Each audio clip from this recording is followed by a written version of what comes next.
Berulang-ulang menyampaikan jangan salah dalam memilih pemimpin yang akan menahkodai negeri ini dalam 15 tahun ke depan. Pesan ini disampaikan Presiden ke semua pihak mulai dari para relawan sampai ke para kiai dan tokoh agama. Namun yang belum terjawab adalah apa sebetulnya kriteria pemimpin yang salah versi Presiden Jokowi. Apakah pemimpin yang salah itu ada di antara 3 bakal capres saat ini? Saya akan mengulasnya bersama dengan Ketua Umum Projo Budi Aris Setiadi, juru bicara Anies Baswedan Sudirman Said, dan juga Direktur Eksekutif Indikator Politik Indonesia Burhanuddin Muhtadi. Selamat malam Mas Ari, Mas Dirman, dan juga Mas Burhan. Selamat malam. Malam. Selamat malam, Sylvia. Selamat malam, Mas Burhan dan Pak Pamen. Oke, saya akan ke Mas Budi Ari dulu atau Mas Muni ya. Mas Muni, beberapa kali Presiden bilang jangan salah pilih pemimpin, jangan salah pilih pemimpin. Pertanyaan yang belum terjawab adalah pemimpin yang salah untuk dipilih versi Presiden Jokowi itu yang seperti apa, Mas Muni? Begini loh, yang pertama kali harus dipahami adalah bagaimana kita merumuskan tantangan bangsa ini ke depan. Jadi salah pilih itu ketika bukan merujuk pada satu atau figur tertentu, tetapi kepada bagaimana merumuskan tantangan bangsa ini ke depan sesuai dengan kondisi yang kita prediksikan maupun hal-hal yang sangat extraordinary atau luar biasa. Kita tahu ada beberapa isu penting soal geopolitik, ekonomi, dan juga ketidakpastian global yang tinggi, dan bagaimana bangsa ini memanfaatkan bonus demografinya untuk menggerakkan daya energi bangsa ini untuk menjadi negara maju. Karena penentuan Indonesia untuk menjadi negara maju ini dalam kurun waktu 13 tahun terakhir ini. Jika Indonesia tidak melompat, maka kita dalam sejarah kita akan dikenang sebagai bangsa yang terus terjebak dalam middle income trap. Nah, inilah yang disebut oleh Pak Presiden bagaimana membawa perdebatan gagasan pada Pilpres 2024 mendatang ini adalah bagaimana merumuskan dan menjawab tantangan-tantangan ke depan. Bagaimana merumuskan masalahnya dan bagaimana menjawab, memberikan solusi-solusi tentang tantangan yang dihadapi.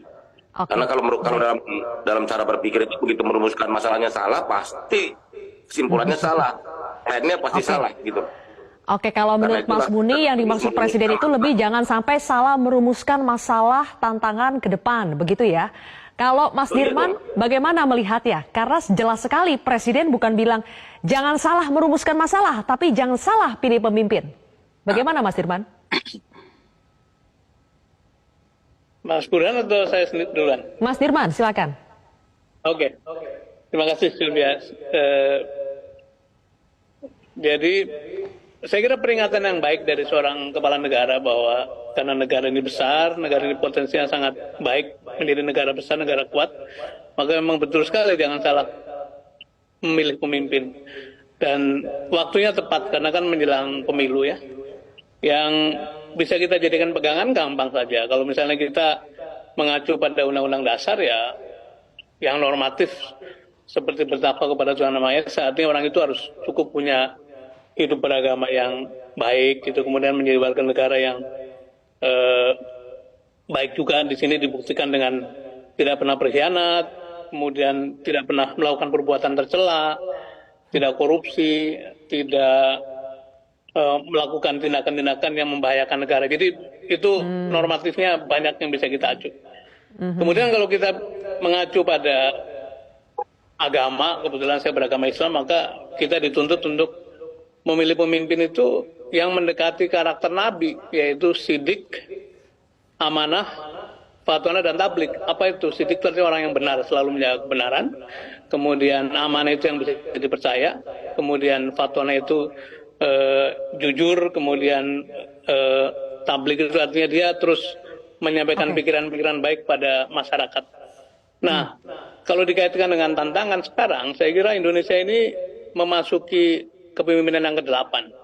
Dan menurut pandangan saya, yang harus dicari adalah seorang pemimpin yang punya wawasan sejarah cukup baik, kemudian wawasan global cukup baik, dan itu artinya harus seorang yang punya pendidikan baik formal maupun informal yang cukup baik, supaya bisa membungkus seluruh keberhasilan, merangkai semua hal-hal yang baik yang sudah kita capai, kemudian menjadikannya basis bagi lompatan kita ke depan. Dan benar sekali bahwa kita perlu lompatan karena sebetulnya banyak potensi-potensi yang kita tidak urus dengan baik. Nah, apa masalah-masalah kita? Masalah kita adalah menurut sejumlah survei, itu dari mulai lapangan kerja yang sifatnya ke arah kehidupan nyata masyarakat, kemudian peranata hukum, lemahnya penegakan hukum, korupsi, tata kelola, hal-hal yang sifatnya soft. Jadi kita memerlukan penguatan dari segi soft infrastructure. Nah, karena itu pesan Pak Presiden sangat baik bahwa jangan salah memilih pemimpin, karena yang kita butuhkan adalah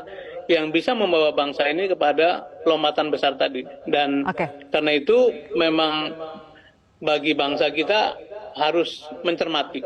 Yang tidak boleh terjadi adalah kalau boleh saya teruskan sedikit, kalau ciri-ciri pemimpin itu disederhanakan, misalnya soal rambut, soal kerut, yang tidak punya standar yang normatif, yang bisa menjadi capaian bagi generasi muda. Apalagi kalau ditafsirkan sebagai pemimpin yang baik adalah yang saya endorse, itu menurut saya bukan sesuatu yang kita kendaki, karena demokrasi kita memberikan ruang bagi begitu banyak orang, terutama orang-orang punya kualitas untuk masuk ke dalam jalur kepemimpinan nasional. Itu barangkali respon saya sementara. Baik, Mas Firman.